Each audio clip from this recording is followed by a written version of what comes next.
Thanks for listening to the Drummers Weekly Groovecast. You can contact the show at twitter.com/DW Groovecast and through Facebook at facebook.com/Drummers Weekly Groovecast. Good evening.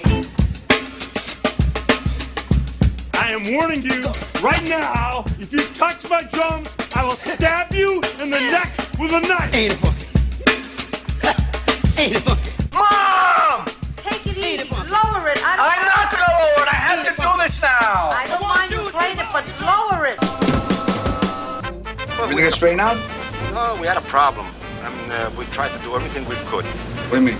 Well, you know what I mean. Nice. Little trouble there. You're rushing. Yeah, well, you know, that's just like your opinion, man. Yeah.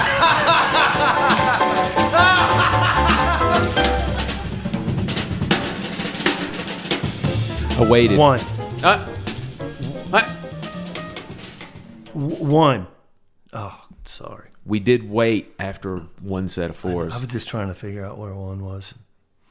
Good job. Thanks. Yeah, I mean, it wasn't where one really is, but, you know, an A for effort. Happy fall, John. It's fall. God, it's great. I'm telling you. It is so nice. I had a field day at the elementary school yesterday and stood out in the sun and didn't die. That's a good sign for a summer hater like me. Well, for the listeners that have never been to where we broadcast from, which is at Atlanta, you have about 3 weeks in the spring and then 3 weeks in the fall to actually enjoy. That's true. Yeah. Although I'm going to be optimistic and say we're going to get 3 months. Yeah. Remember, I grew up in northern Illinois, so it's like, oh, yeah. You know, January's not that bad. Not that bad. Not here. No. I'm going to go ahead and fess up to something before we get into the show. I got a very short... Ice Bell? God. No. I got a very short, maybe terse, but possibly gloating message regarding last week's podcast. It was a 2-word. It was. He doesn't suck. I didn't know. Come on. I didn't know. He's amazing. Go to YouTube. It simply said Cubs win. Oh. So I'm going to go ahead and just come right out and say, John, How about them Falcons? My World Series predictions have already gone down the proverbial dumper and is also the perfect segue to say why I don't bet on sports, sir. I just want to say hi, TJ. Cubs fan, I suppose. No, Yeah, he just okay. gave me a hard time about talking about sports. On Austin Matthews! Hey. Austin Matthews! Playing faux. Whew. Like I said yesterday, he's on pace for a 300-goal season, right? Any potential positives in the great city of Toronto regarding hockey is welcome, Dude, even by someone who's not a fan. I'm telling, and we do have listeners in Toronto. And let me say this: to temper your expectations, you guys blew that freaking game, man. I mean, Ottawa, who's not going to set the world on fire this year, came back and spoiled a 4-goal masterpiece by your American wonderkind. Not what I expect from an original six, gentlemen. Ladies and gentlemen. It's exactly what I expected from that original six. Snatched defeat from the jaws of victory. I have a hard time having an attitude about any of the original six, and I want them to do well. So I'm hoping Toronto turns it around. They're getting into baseball up there, and that makes me nervous. Yeah, boy, they took out the guys that I had picked for the World Series. So, again, Bye-bye. Shows you how much I know about sports. Hi, TJ. Predictions and whatnot. Anyway. But, all right, guys. We'll start talking about drums. We get the hint a little bit. But, drums. Yeah. So, as always, we'll get the perfunctories out of the way. Thanks for listening, guys. We've got a rather large contingent checking us out in Brazil, John. So how's your Portuguese? It's a lot better than my samba. Oh man, that's a heady statement. That's the truth. So I don't speak a lick of Portuguese, and it smokes my samba. Let me tell you, you know what the folks in Brazil love when you're down there? They love it when you like do some like ham-fisted Spanish. You know? They like that, man, when you do that. That's good stuff to them. That's kind of like when you're in Paris and you just say, "Can you speak American?" That goes over pretty well. One of my favorites when you're a Spanish-speaking country, and like, you know, I took Spanish in high school and college, and they teach like the Castilian dialect stuff. It's very similar to like having somebody from Spain coming over here and speaking like old English, like Shakespearean English. And they're just like, dude, we speak English. Just shut up and speak English, you know? So my little nephew the other day was going on about, I was telling him to hurry up about something, and I said, Andre, and he said, no, it's Hyundai. It's Hyundai. And he just like wouldn't let it go, man. Just like, no, it's Hyundai. I'm like, oh, okay. Yeah, those kids say the darndest things. I tell you. So anyway, yeah, thanks Brazil. We've got a bunch of listeners in several different cities down there. We've got them in Recife, Sao Paulo, nice. Salvador, and I'll think of it in a minute, man. I'll think. What's the other? There's the other big Rio de Janeiro. We've got listeners in all those. Country raised on rhythm. You got that right. Yeah. So aside from the fact that some anonymous listener sent me the 2-word Cub win thing, thanks for listening and sending your comments. And we appreciate any contact that you guys have, any questions, any just ideas for the show. As always, you can catch us at our Facebook address or our Facebook page at facebook.com/Drummers Weekly Groovecast. You can tweet us with non-nasty tweets at DW Groovecast, Cubs win. And you can also just email us at our traditional email address, drummersweeklygroovecast@gmail.com. So onward and upward this week. We're going to get into our topic for the day. And for those of you who read the title of this podcast, you're probably thinking, that don't make no sense. They've lost it. Yeah, and so what we mean by our title, which is How Good Is Your Bad, is essentially how do you maintain the level you need to be as a professional player so that when you have your worst night, you're still better than an amateur player? So that's, in a nutshell, what this means. And so what we want to do today is we want to talk about there are several different things that can cause you to have a bad night. And there are several different negative effects that can come from that. NLDS. Yeah. Oh, well. Yeah. Sorry. You were saying. It's all right. It's okay. And then we want to talk about how you can overcome having a bad night. Because let me tell you, if you do this long enough, you are going to have a bad night. Or 780 of them. In a row? Some people would say that. Yeah. And you know, this topic, by the way, let me say this. And I want to give somebody out there some credit on this, okay? Because I saw an article that related somewhat to this in a magazine years ago. Mm-hmm. And I remember it fascinated me, and it just kind of barely touched, or, you know, it was a short article. It barely touched on it. And then, you know, I thought there are a lot of other ways that we can go with this, you know? So whoever wrote an article similar to what we're talking about, it could have been 15 years ago. I just can't remember. I'm going to give somebody some props. Awesome. We got to. Got to give somebody some props. We have no money and you don't want to sue us. John said that. Phil's got a lot of money. Harvey's got a lot of money, my dog. No, that's The show right. mascot. Yeah. So anyway, onward and upward. So John, talking about bad nights. No, basically, there's going to be a time when you are either on the road or doing a local gig that you're going to be sick, you're going to be just tired, you're going to have to play on some bad drum gear, like say it's a backline rental thing, or it could be a thing where you have to, you're doing multiple bands and you're playing on another drummer's gear. Mm-hmm.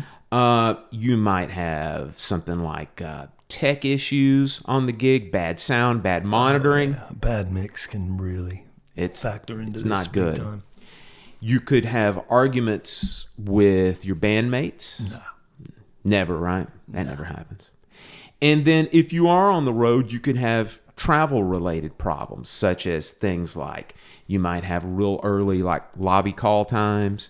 You might have bad food or no food on the gig. It's hard eating well on the road, especially if you do that. If you make it a point to do it while you're at home. Sure. I mean, it's even hard sometimes if you're doing local gigs to eat well with the catering on local gigs. Much less if you are on the road and you're traveling and you're going through airports or you're on cars or buses or something like that. It's hard to do that. And therein is another part of delays.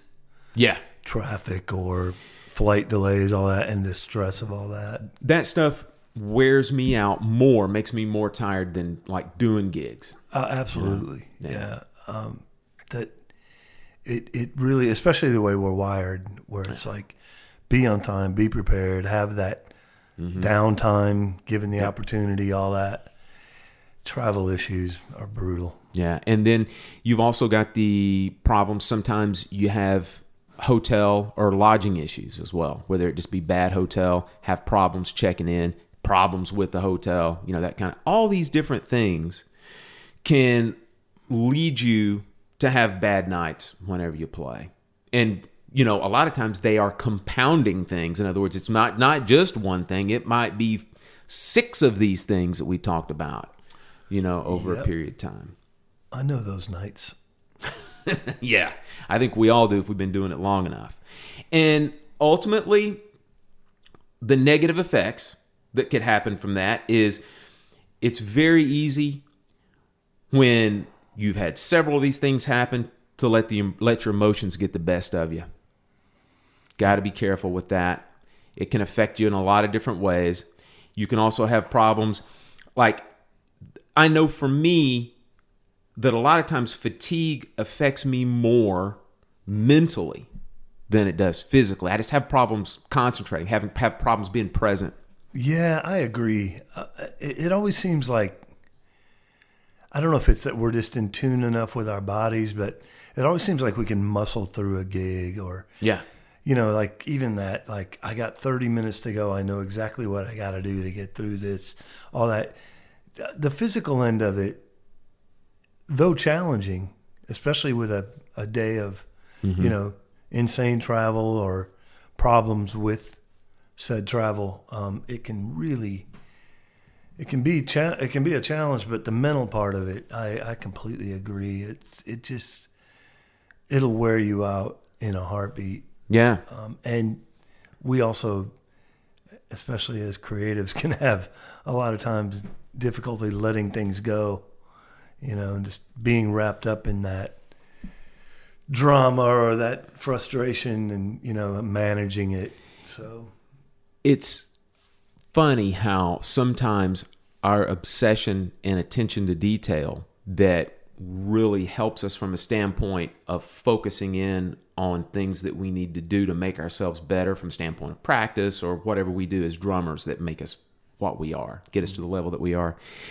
Boy, it can turn and really affect us from the negative side of things, that when something does go bad, that all of that focus and that obsession goes straight to that. Yeah, that's true. I think, though we don't want to admit it,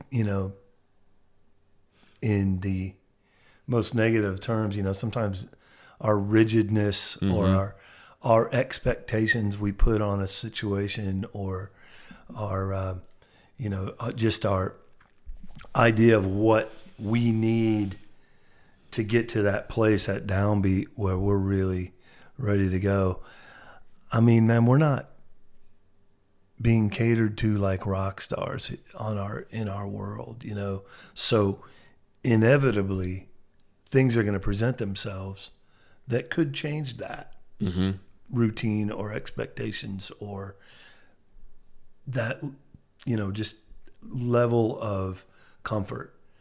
And there's ways to deal with that, and you have to figure it out, because again, we're not in this little bubble where someone's catering to us at every turn and basically telling us where we need to be and holding our hand and getting us there.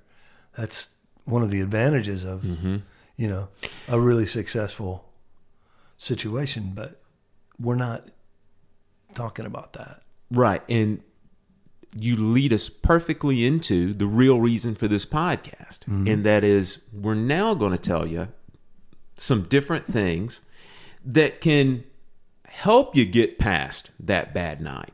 Or in other words, some things that you can do that's going to make your bad be better than the amateur's good, right? That's what we all want to strive for. We want to have a level of performance that is consistently better than the best amateur, because that's what's essentially, if you think about it, that's the one thing that really makes us professional from that standpoint, right? In other words, that if you're a pro, even at your worst, your abilities, your sound, what you bring to the table is going to be better than even the best night that an amateur might have in your place. It certainly should be. Right. Or if not, you need to strive to get to that place. Exactly. And so I'll go ahead and start with the first thing. And it's going to seem obvious, okay? But let me explain it a little bit in what I'm talking about. And the first thing is, we have to be, as drummers, we have to maintain a level of drumming technique that is higher and more sophisticated than you need for the gig that you're playing, okay? And basically what I'm going to call that you need to have some headroom in your technique. Because here's the thing, if you're having a bad night, you've got to fall back first and foremost on your just pure drumming and technical abilities to get you through that gig. And if you are barely hanging on technique-wise, in other words, if you are just barely making it happen on a good night, then you're probably sunk when it comes to when you have to deal with some adversity, So you've got to make sure that in your practice and in your preparation to do your gig, that you've got to be well above the level of technique and musicianship to do that gig, so that when you're at your worst, you can fall back on that, and then you're going to be able to play consistently better. Yeah. I think that the technique thing, I know, speaking from my point of view, I don't have a lot of technique, but you got more than you think you do. Trust me. Very true. Very true. But I want to make sure I speak to some people that aren't maybe as hung up on that. The idea is as much recognizing what, even in the worst of conditions, what you are capable of doing and making good musical choices. And so headroom and especially technique headroom, I see it a little broader than just the specific idea of technique. But you could get into the get into more of your instincts and experience, right, of the multitude of gigs you've done and all that, and knowing what you can do comfortably to alleviate any problems. If that's simplifying something, if it's, just trying to adapt to a player's approach that you might not be used to.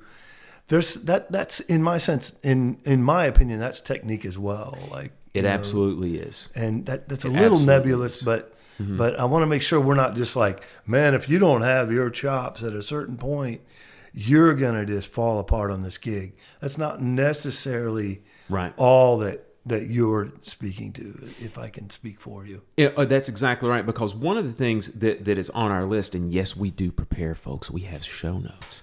One of the things that we have on the list that really is a little bit of an umbrella term, and absolutely is what you're talking about, is that we have to, as professional musicians, over our experience and our time of working on this music, we should ideally be building musical depth, right? And that's exactly what you're talking about. Is, that is a certain kind of chops almost, a technique, is having that musical depth that you can fall back on and you can draw from. For lack of a better term, it could be your instincts, right? Your musical instincts. Definitely. Right. And so it's very important over, your learning experience to not be in a vacuum, right? Don't just be the guy that just works on this one thing and just shuts everything else out. Because everything that you listen to, whether you necessarily like it or not, everything that you work on, whether you necessarily like it or not, that actually it accrues, it builds up. It creates that technical headroom, that musical headroom, that depth headroom, so to speak, that you can fall back on, that you may not even be necessarily acutely aware of, like consciously aware of. But you pull it out and it gets you through the night when you're having a bad night. It certainly it doesn't hurt, I'll tell you that. And to speak to that further, if you do this long enough, like you're talking about, having some things together or working on some things you might not be altogether crazy about, passionate about. If you do this long enough, these things are going to present themselves. And it's going to happen. And man, if you are already having a rough night and then you're thrown a curveball of, hey, let's do this, or, let's do this Latin thing, or let's do this, more progressive kind of vibe here. Having that's, headroom there. It's like having a little bit of a handle or a clue on some of these things will certainly make problems, easier to address and tackle and execute. Absolutely. And the thing with musical depth, which I think you and I have kind of thrown that term around a little bit on previous shows, but it's an intangible. That's the best way that I can describe it, that I feel like most seasoned musicians can tell by vibe and by listening, especially when you hear somebody play that is of an amateur status. You can kind of tell a lot of times, he's putting, one where it needs to be, and, the snare drum's on 2 and 4, whatever. But you can just tell there's an intangible that sometimes is not there, and that's, and it's really hard to qualify, but it is a feeling and it is a vibe. It's just like, another example could be, for example, you could hear, let's say, a rock drummer trying to play jazz. I mean, that's a kind of little bit of a trite saying, but I mean, if this guy has never played it before, but he knows that you're supposed to go spang-a-lang, spang-a-lang, spang-a-lang, hi-hat on 2 and 4. If he doesn't really know that language, know that vocabulary, he doesn't have that depth of knowledge of how that music is supposed to sound, that's another example of that. Yeah. I'm okay with a bad spang-a-langer if they're not playing quarter notes on the kick loudly. I'm pretty forgiving in that sense, like, the poor guy, man, he's out of his element. But, man, if you're banging away on those quarter notes and far from feathering it is what I'm saying. Yeah. Then I get a little cranky, but I know, Right. I know that's shocking to Yeah. many of you listeners who know me that I'd get cranky, but whatever. Well, Just don't. speaking of cranky, and John's gonna love this one. John, you ever deal with any bandmates that are, we'll just say that they're not welcoming of change of plans, change of ideas? I don't know what you're talking about. See, there we go. See, this is the next point, is that one of the things that you really have to come to terms with is when you're on a gig, whether it be even a gig that you are intimately familiar with from the standpoint that you're playing with the same musicians, there are extenuating circumstances that just happen that make things have to change. All of a sudden, the gig no longer starts at 8, it starts at 10. All of a sudden, nope, the green room that you guys are in, you're not in that anymore, man. You are, you're in a broom closet, down the hall. Mm-hmm. Wait a minute, hang on a second. No, that call time, that lobby time is no longer 10 o'clock. There's been a problem. It's now 6 a.m. That... I was like we didn't tell you it was continuous? There you go. That's one that... Yeah. And admittedly, I don't deal with that change very well. That's a tough one. Ooh, it is. That's a tough one. But ultimately, we have to get to the point as being professionals that we're not only you expect change to happen, but you accept the ramifications of it. Mm-hmm. Just be a blank slate, man, and just make the best out of it. You really do, because, there are enough other things that are going to be outside of your control. Don't let this, again, be a thing that brings the gig down for you. Mm-hmm. That's a hard one to, I would say on any given night, I still struggle with that on occasion. It's tough, and you have to maintain your composure and your response oftentimes because, sometimes these decisions are made by someone who has no clue. Completely. And that's where the only thing they're going to remember is not that the drummer got cranky and had an attitude. It could be that band had an attitude. Mm-hmm. Oh, that group is a bunch of prima donnas, because that person might be so overwhelmed and freaked out that they're just going to make this blanket assumption that you all feel that way. So in representing yourself, sometimes you're representing others.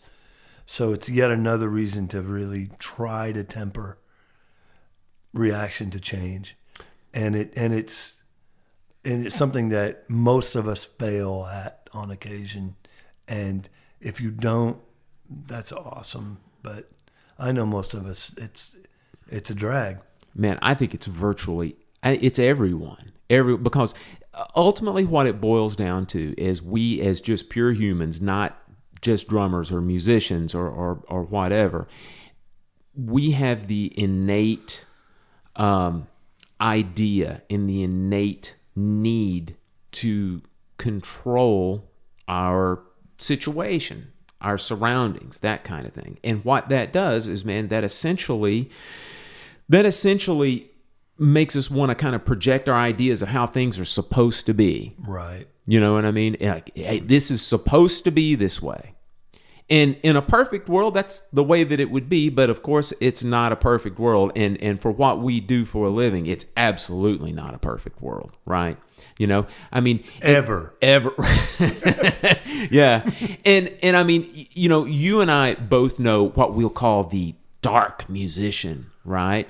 And those are the guys that inevitably they're like, man, I can't believe we're getting treated like this, or I can't believe that this is the situation. It shouldn't be that way. Mm-hmm. That's the thing. It shouldn't be that way.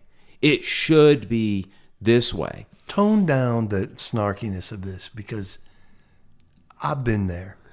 We've all been there, yeah. Just you know, when you're doing it with that voice, I just feel like you're like pointing at me. You heard the stories or something. So just say it in a monotone, kind of matter of fact. I would like the listeners to know that moving this from this moment forward, not only will I be speaking in a monotone, but I will continue to have a completely expressionless face. This is awesome. The entire time. The rest I of the promise way I through. will record snippets and put them on Snapchat, so I'll doctor them up with funny faces or weird voices. So completely emotionless. I have no. Sorry, let's get back inflection to in my less than stellar past in dealing with change. Well, I'll take the heat. Well, one of the examples that I want to give is, and you guys have heard me kind of draw upon my past and bag a little bit on the jazz community. You know, the community that likes to eat their young. You know, that whole thing is that I can't tell you how many times I've been on gigs, like especially at like a jazz club, and you get up there and you play, and there's as many people on stage as there are in the club, or there's not as many people in there. And then, the musicians on the break will be like, man, this is America's music. I can't believe, that we don't have any more than 12 people in this club that holds 120, And it's that whole thing of the expectation is not being, the reality, is not the expectation. Mm-hmm. And so therefore, again, what I'm trying to get across here is that you need to be accepting of reality and not rely on your expectations of what this gig is going to be. Man, that will bring you down quicker than anything, man. That's true. This is the way that it needs to be. And again, what we're trying to do here is trying to get you to, maintain your level of professionalism and playing ability, again, above the level of an amateur. Don't let these things drag you down. You got to embrace reality for what it is. Simple as that. Yeah. And, it's probably best to make the best of it as You opposed have to. Because, man, I've been a brooding jackass in my day. I mean, I think I actually have, my challenge is more, well, let me put it this way. I probably I'm bothered less by surprises at gigs than I am a person who's driven by fairness in a business that avoids fairness 98% of the time. Yeah. In some way, shape, or form. It's just a million things out the music business aren't fair. Mm-hmm. And if you're wired to be, a champion of fairness and truth and what's right and what should be done and how people should be treated, it's a real uphill climb. And I think as I've gotten older, I've either accepted or mellowed a little bit, and then, only unbearable to be around every other gig now. But my point is, you have got to figure out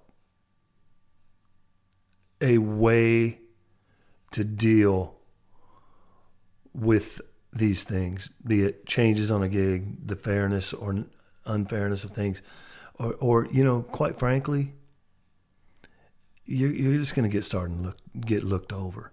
We know people that Absolutely, aren't working. we know people. Yeah. Because they're just impossible to be around, and incredible musicians that are just unbearable to be around, and their workload suffers by way of that. It's a drag, man. I'm telling you, folks, the quickest and surest path to misery is fighting reality. Yeah. You cannot fight reality. It's just like John said, you've got to find a way to accept it And I mean, you got to make lemonade out of lemons, right? I mean, that's a beat up saying, but I mean, it really is true. I mean, it's absolutely true. And it's not just in the music community. It's in everyday life. You cannot beat up you can't beat up reality. You know what I mean? I mean, it is what it is.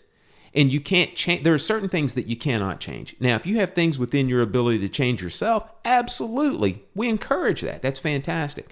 But like we said, when you have, again, you're expecting to be able to sleep in. You know, you're going to be down at the lobby at 10 o'clock. All of a sudden, something has changed. The flight has changed. Flights have been canceled.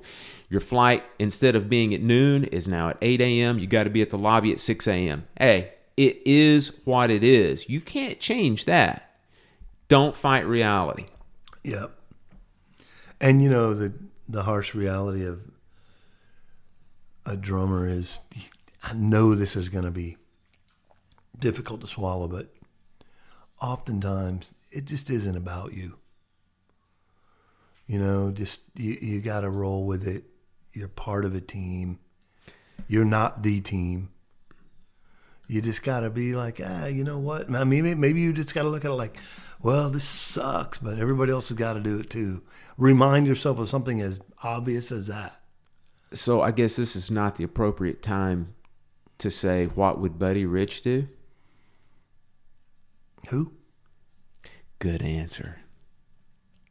John, you were faced with a little dilemma on a recent gig that you handled it brilliantly. It's my understanding, and it leads me into the next point. All right. And when you're having one of these bad nights, when you're having an off night, it's real easy to snap. It's real easy to let go of just basic human politeness. You never know when a bandmate might turn around, say something that's a little bit, we'll call it off color or just off base, just incorrect, you know, that kind of thing. Insensitive. Yeah. But you have to fall back again on you have to think before you speak and fall back on just normal human, decorum and politeness on that. And that, again, in itself, if you just watch what you say, think before you speak, be polite, be courteous when you're having these bad nights, that in itself, again, that'll pay dividends in the future. Yeah. I just had a really funny thought. Like, could you imagine if a band in gig communicated via Facebook? Wouldn't that be awesome? It actually probably is happening. It would be pretty entertaining in a lot of ways, unless you're, of course, in that band. Could this be our first listener challenge? Try it out, guys. Yeah. But treat it like you would a political subject. Oh, yeah. Just alienate that guitar player, okay? Go. Speaking of the Facebook political stuff, I had a friend made a little quick post yesterday. He said something along the lines of, I can't wait for this political cycle to be over so I can get back to seeing what people had for lunch. I might have posted something along those lines this morning. So, John, another thing. If it's who I think it is, I don't have a nice cushy job to lose, so I can say things, a little more direct. What happened to being polite and thinking before you speak? Did we just talk about Facebook, dude? We're not talking about like face-to-face communication. You can say whatever you want and it doesn't count. Well, especially if you put a smiley face at the end of it. Yeah, of course, man. That's my passive-aggressive way of telling someone they're full of it. I think we should put a little smiley face at the end of every podcast. I like much, it. Yeah.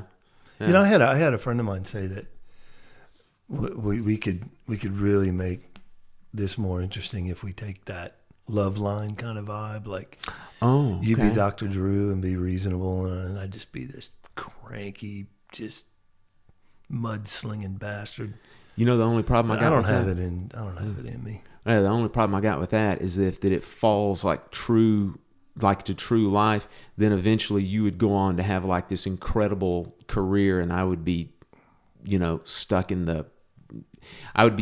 rehabilitating drummers. Yeah, but you'd have a lot of technique headroom. I've heard you play, man. Always hang on to that. Yeah. I'll never have what you have, Phil.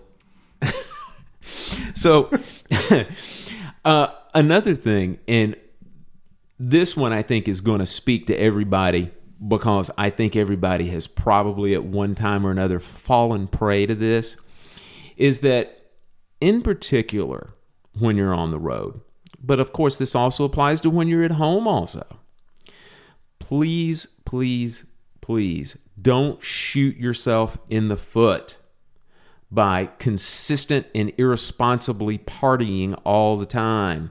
You have to practice self-preservation when you're on the road. When you're out there doing that stuff, when you are knocking it out, you're doing multiple dates, or even if you're out there and you're just doing a couple of dates at a time, doing weekend style stuff, which is very prevalent these days. The last thing you want to do is put yourself behind the 8 ball by being responsible, staying out all night, and then again having one of those 6 a.m. or 7 a.m. lobby calls to where you have to travel all day and then play a gig that night. You are setting yourself up to have a bad night by doing that. Yeah. Was 8 ball a Freudian slip? What's the old saying? Eazy-E blanked up and got the 8 ball rolling. I'm pulling out some like late 80s NWA. I was just thinking 8 ball. That I'm not thinking pool when I think 8 ball, and it ties into partying on the road a little too much. I mean, I've heard. Yeah. There's a lot of look. I'll just put it as plain as I can. Whether you're 53 or 23, that crap's catching up to you. And not only professionally and relationally, you can put yourself in a pretty bad place, overdoing the partying and not taking care of yourself. But then, physically, it's just talk about getting rid of headroom. Yeah, it'll eat it up. You'll just. It's a battle that just will continue to win over you. In that, traveling is stressful enough, man. Mm-hmm. And then, this legends of rock stars and all this stuff, man. That's largely a thing of the past. People are figuring out, that's just not cool. And I'm glad for a lot of my friends who are traveling. Yeah. Pardon me, traveling, that, that is being touted as sage advice, and they're following it. So yeah. I mean, awesome. It all kind of is attributed to that whole, self-defeating, kind of behavior. Yeah, that type no thing. doubt. And again, what the ultimate goal of this podcast is to give you a whole lot of different reasons and a whole lot of different tips on how to eliminate that, self-defeating, self-loathing style behavior, so that you can maintain that consistent level of professionalism regardless of the circumstances. And yeah, you don't want to have the self-inflicted wound. No. Or the reputation, or even the appearance of that. Man, I would venture to guess that for every person on the, in that situation that's battling addiction or serious challenges by way of substance abuse, there's 3 or 4 that think they should be doing that, or, appearances that, right. And it's like, man, just get rid of that nonsense. Yeah, so some of those guys almost feel like that it comes with the job. I got to do this. Yeah. And, to be honest with you, other than some adoring fans and some idiots who are stuck in 1987, most people just don't have much patience for it at this point. No. So there's just more reason to avoid it. Absolutely. You know, Have fun, be cool, be smart. right. John, when we were throwing ideas around, man, you had a wonderful thought. And part of this, well, you could almost say almost everything we talk about regarding this topic has to do with musical depth and instincts. But you said something earlier about having the ability to read the room. Man. Right? Tell us what you kind of mean by that. In other words, you could be having an awful night, but you could fall back on this, and then what happens? Yeah, there's a lot of little things that longtime working pros, I think, have that can sort of set them apart or get them through something that might be a challenge to some others that don't have as much experience or insight. And the thing I was touching on more than anything is when you talk about reading a room, as drummers, probably our biggest challenge room to room is a volume thing. Mm-hmm. And you've got to do everything in your power to, when I say reading the room, man, know within like 8 bars of the first song, just instinctively knowing your volume is cool, your intensity is cool. And when you're talking about reading a room, just the acoustics of it are not necessarily the only factor here. We could be talking about the environment of the audience. Yeah. Are they conversing? Is it more of a,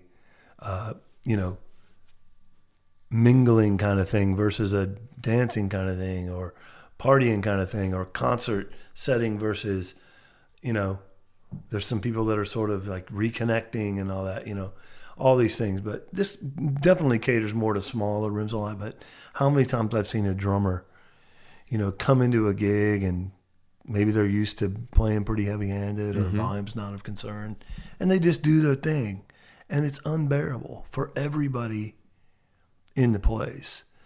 Like these things are I think a great example of what can set a pro apart.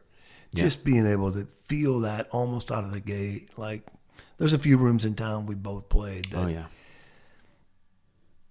man, you can't be bashing away. Yeah, and again, your instincts should hopefully kick in. Yeah. In that type situation. Again, regardless of the situation, have the instincts kick in, and then all of a sudden you can smooth this thing out and have a great musical experience. Absolutely. Yeah. There's another part that kind of is the ugly cousin of that, and it's more gear related. And we both are well aware of how trendy gear choices can be. Yeah. And I think about there's a like some of the younger guys right now are like, oh, bigger drums or bigger cymbals and big and dark, and they might be in a situation 100% of the time where that works and it's appropriate. But then they might see someone in a setting like our steady, regular money gig where you're covering a broad type of music, and you got 12 people on stage and you got all this and all. So you have this whole issue of, choices in gear where it might not be about trends. It might not be about, having gigantic crashes and ride cymbals, or because it's not going to work playing some Motown music for an hour or whatever, there's some things that as a pro, I think you should be very mindful of, and that's just appropriate gear, appropriate for the style, appropriate for the room. I mean, that's an interesting concept, man. I mean, it really is, just from the standpoint of like, you could literally be setting yourself up in a bad way. Yeah. imagine that. You kind of, again, unintentionally have a self-inflicted wound, so to speak, you know, and then that's just compounded by the fact if you are, again, having a bad night on top of it. Boy, that's an interesting concept. No doubt. And it could be that just the people you're playing with could be taken aback and negatively responding to you by way of your inappropriate choice in gear. Yeah. Yeah. You know? Yeah. Take volume out of the equation. Take playing out of it. Right. Just the fact that you got 22-inch crashes in a small lounge. Right. Yeah. You know, hey, think. Yeah. You know, something talking about choices, like this was like choices in gear and whatnot. You also said something that was interesting when you were saying about sometimes when you're having one of those nights, it's about what you're not going to play. Oh, man. You know? Because, I mean, you know, you could, if you think about it, man, this could actually cover a couple of different, you know, themes or topics on this. Mm-hmm. Like, let me tell you how I would think of it, man. I would almost think of it like this. If I'm dead tired, if I'm sick, if I'm not feeling it, if I'm up there and if I'm holding it together and making it sound good, you know, playing to a professional level, sometimes if I don't take a chance, so to speak, you know what I mean? If I don't play some kind of a crazy fill, if I don't add extra ghost notes on the snare drum, it allows me to actually concentrate more or just think more about playing good time, making it feel right. And I've made a conscious choice at that time not to play certain things because of the potential that, you know what, I'm not feeling it tonight. I've got to maintain what I know I can do, and I know that I can do well. Invite the rest of these guys in who could potentially be having a bad night also, tired, whatever, that's experiencing some of the same challenges that we bad green room, bad food, no food, that sort of thing, sound issues. Yeah, totally. And therefore just go, look, guys, we're running on a little bit of, you know, we're running on pure adrenaline tonight. We're a skeleton crew. Here it is. I'm going to play right down the center. Let's make the best of this. Let's do a great job. Yeah, man, that's gold, and it's selfless, and it's definitely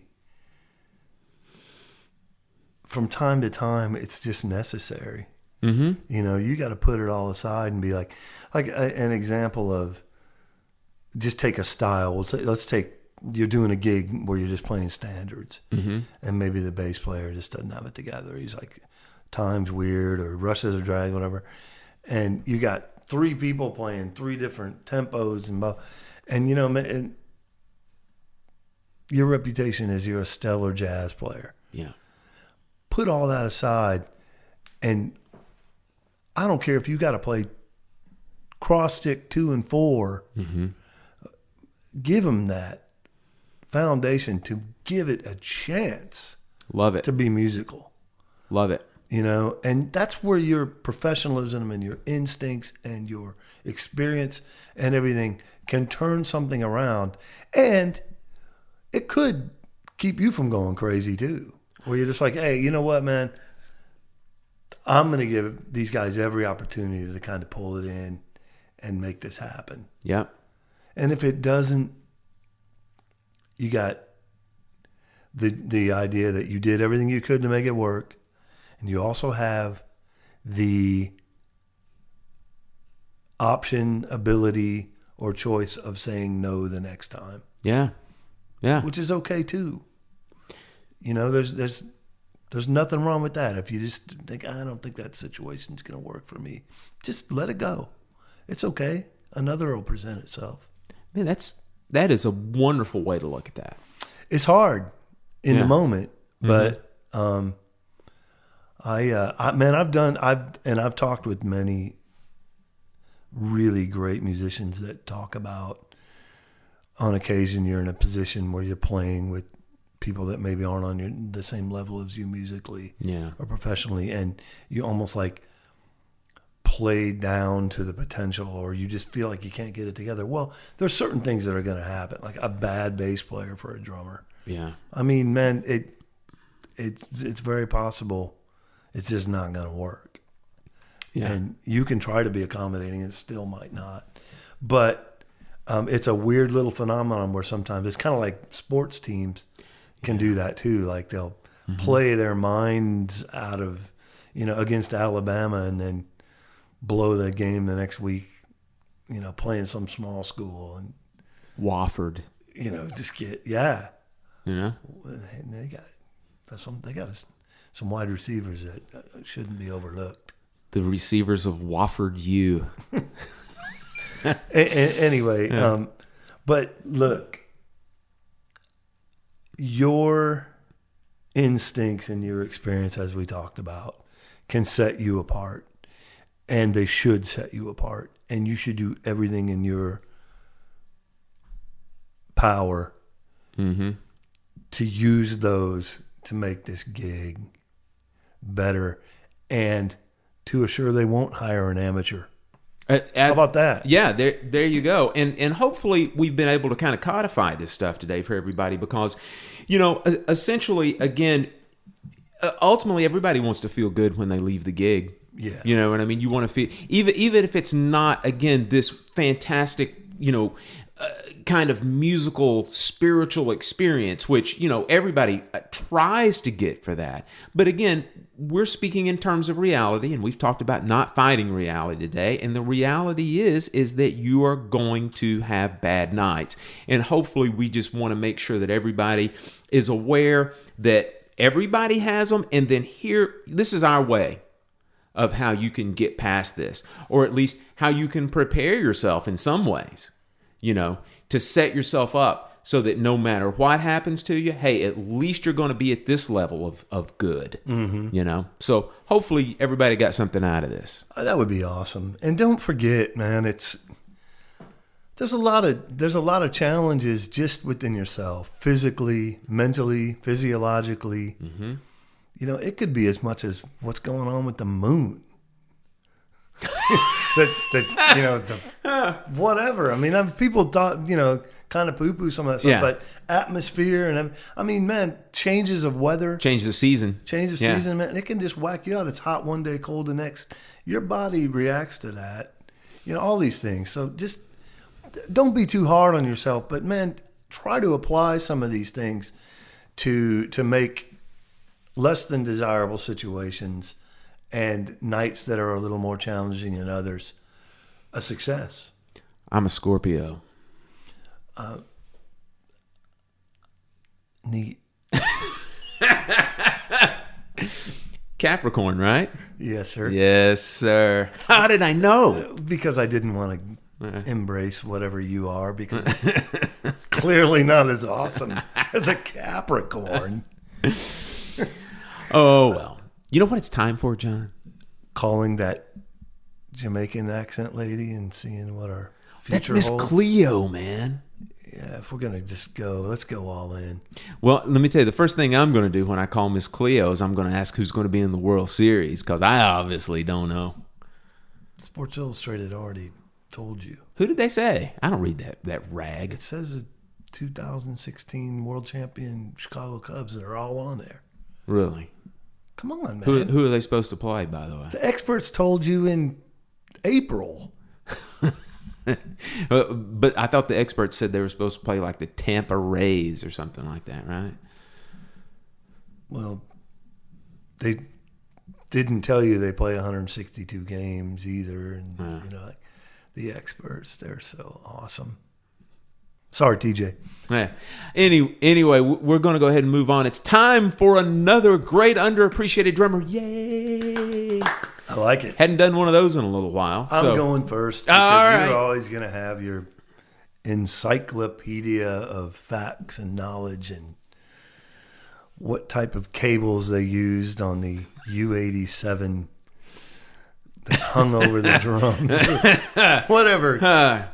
Shock mounts. It's all about shock mounts, John. And an awesome old church. Yeah. Truth be told. I know what you're referring to. Yes. But go And ahead. it's true. Yeah. Go for it. My underappreciated track, and I say under because it had its moment in the sun, and I just thought about like how it really made me feel, which was really awesome. And it's a jazz song, and Yeah.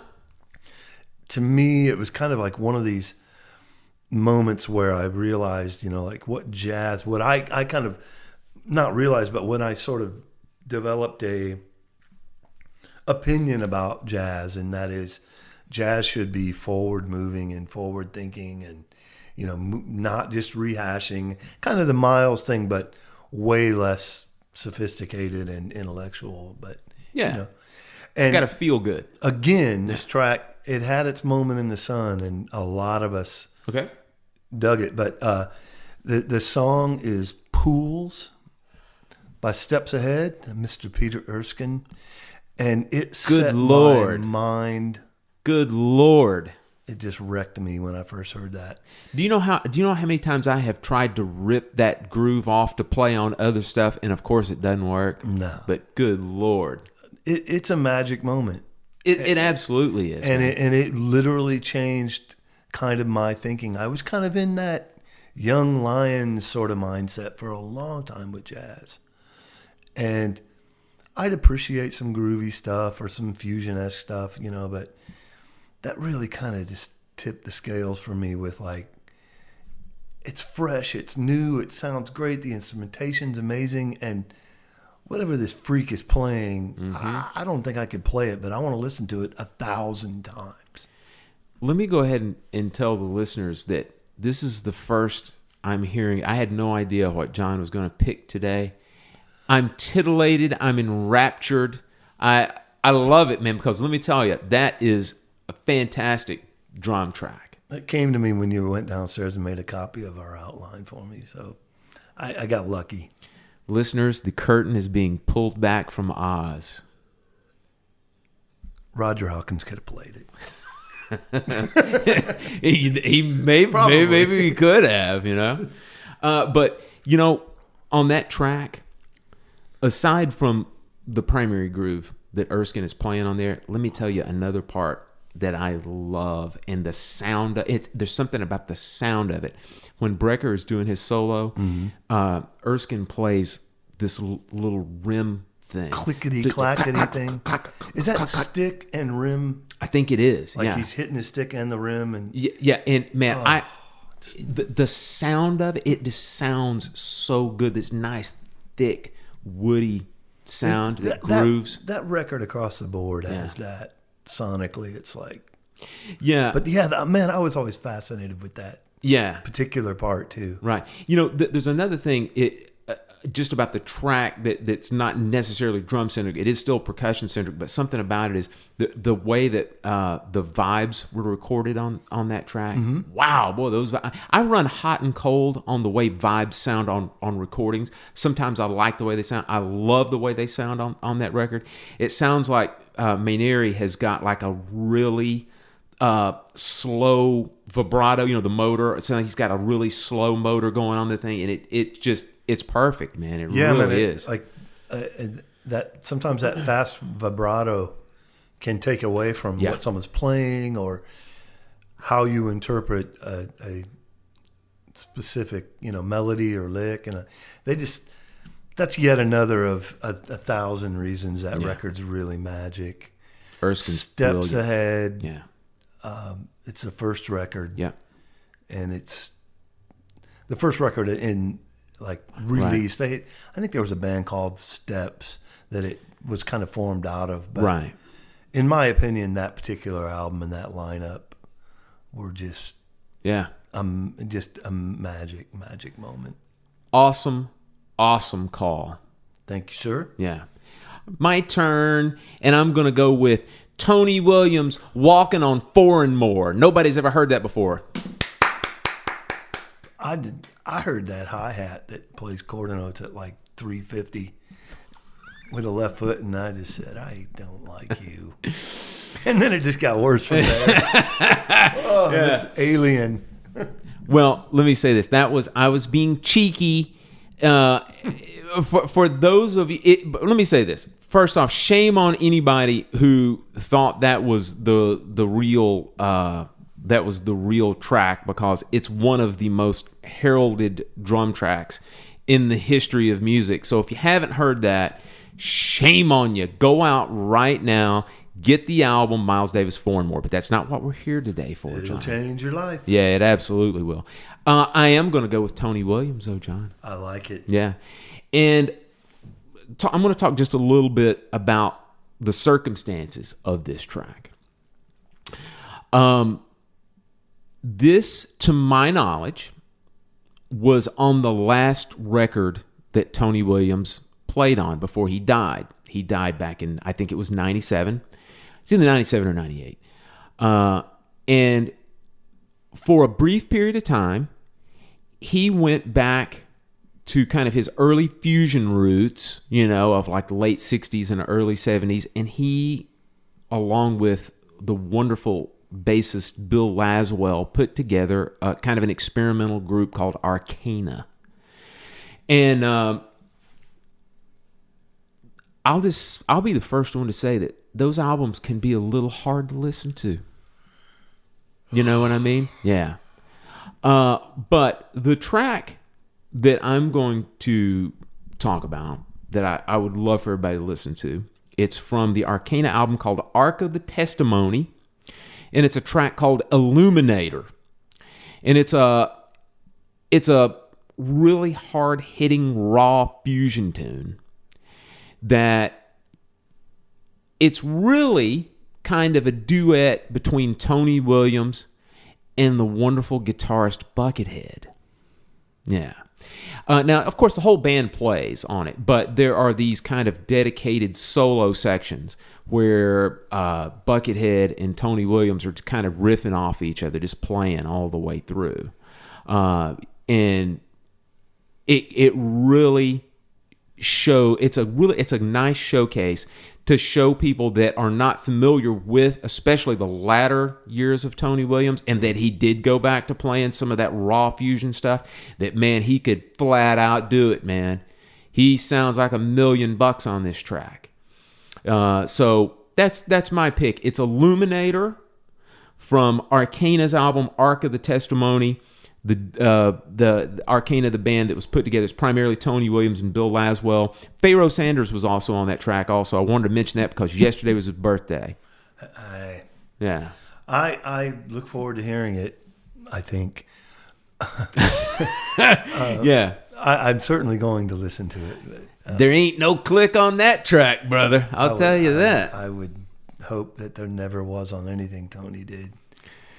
Unleash the beast. Do you think, wouldn't it be funny if Buckethead was a vegetarian?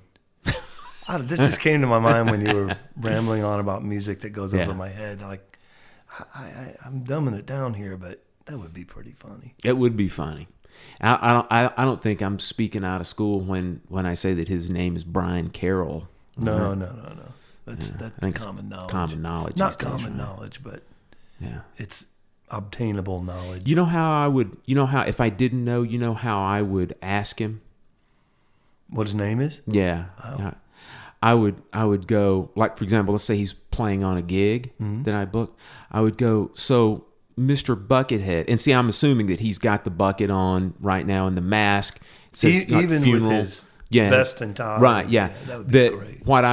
What I would say to him is I would say, Mr. Buckethead, who do I make the check out to? Oh, that's Do you good. like that? That's good, huh? It'd be his management or something. Yeah. And you'd be like, dang it. Buckethead Management, LLC. Yep. Yeah. Undoubtedly. I had a good time today, man. Me too, man. Being a pro, it's rewarding. It's not that difficult. It's not brain surgery. But make sure you're staying on your game. That's it. Keep you working. Yep, that's right, man. We want to help you be better than even on your worst day than even the best amateur, right? Keep you working. Hey, it's okay to use a decent-sized bass drum in a small, low-volume room. By decent size, you mean 26?